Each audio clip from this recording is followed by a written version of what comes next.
Say hello, everybody. It's Vitali over at OG Gamers Live, OG Gamers World, and I'm back. And as many of y'all know, I've been having a lot of problems for the last several years and going to a fire and all that. We'll talk about that again here in a minute. Uh, but for many years, I used my Behringer X32 console as my audio interface here in the studio. And when that got stolen in 2022, I replaced that with a Apollo Twin Duo. And as good as that Apollo Twin Duo is, I was never happy with it because it would not work in every application I needed to work in, and we'll talk about that again here in a minute. So I thought, well, what better than to get back to a company that I started this channel with, and that was Behringer.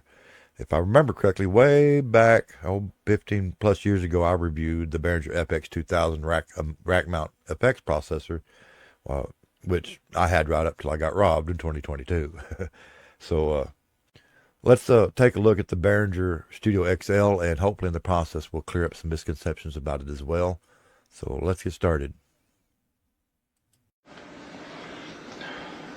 Today we're looking at the Behringer Studio XL.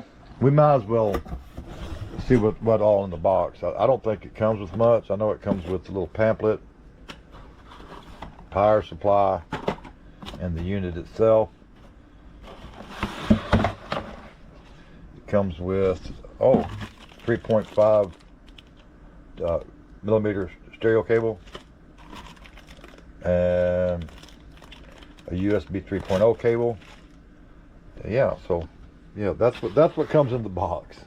We have it all hooked up, and it was real easy to set up. I didn't even have to look at the pamphlet that came with it or nothing. I just went over to Behringer and downloaded the software and got it up and going.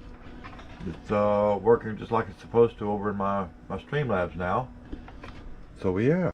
Okay, we're back, and we've been using this, and I want to address it because there really hasn't been any really good video up on this product. There's been some people that they try to do a product review on it or whatever, and one of the ones, I'm not going to call it by name. It was a really bad video. The audio was horrible, and he was using, or claimed to be using, the Studio XL, and was complaining that the mic pre's on it were too weak and this, that, and the other. And basically, what he demonstrated in that video is he did not know anything about gain structure or audio editing or video editing or anything else. I'm using the Studio XL right now with this microphone, and you can obviously hear the difference between this and the first part of the video where I was using the microphones on the camera. The camera microphone is not bad, but it's not great, and it doesn't sound anywhere near as good as this, in my opinion. And feel free to agree or disagree with me. If you, either way, let me know in the comments. But you can tell the obvious difference. The Studio XL is actually set up to where you can use it as is right out of the box. And if you understand gain staging and stuff, and how to edit and mix and all that, then it's 100% usable. In a live stream situation like this setup right here, then I can always add gain over in my software, which is what it's how it's designed to be used. It's a nice clean preamp, and it does exactly what it's supposed to do. If you're going to use it in a recording situation, you can always add gain in your DAW. Or if you're like me and you have analog gear, I've got some really nice analog equipment here that would work extremely well with this. Like I've got a Focusrite ISA1 that would be perfect for this situation. I've got a Tascam TA1 VP that would be perfect. I've got an art voice channel. I've got all kinds of analog gear that I could use in this situation with this Studio XL, and it would be perfect. Right now, I'm in Streamlabs recording this, and I've got a little bit of gain added over on the input side over in Streamlabs. Or I can turn that off, and when I edit in my DaVinci Resolve Studio, I can always bring the gain up there. It's fine, people. If you understand audio production, it's really, really good piece of gear, and I hope that covers that. For those that don't know, currently going through a fire. You can see what's left of my wall right there covered in plastic. I now have a 7 foot by 12 foot hole in the wall where the front door and the wall used to be. At the same time, the fire was January 25th. My generator broke down January 26th.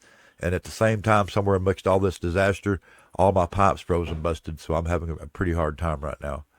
But I really didn't want to have to be dealing with replacing an audio interface while I'm dealing with all this other stuff. But that was the one thing that I could afford today.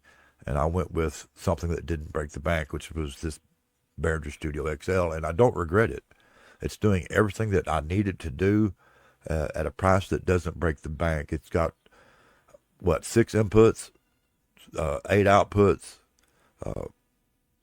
It's a really good piece of gear. I can't stress that enough. And as I go along and I use it more, I may create some other content on it. I don't know. But I don't see it failing anytime soon. I don't see it having any problems. The Apollo Twin Duo that I was using was a really nice audio interface, but they really haven't updated the audio drivers for that since they released it, and Windows keeps changing things, and it just flat wouldn't work in every application that I needed it to work in. It worked fine in all my DAWs. It worked fine in Discord, but if I could get it to work at all, it worked about 50% of the time over in Streamlabs or XSplit or OBS or any number of other programs. It just didn't want to work.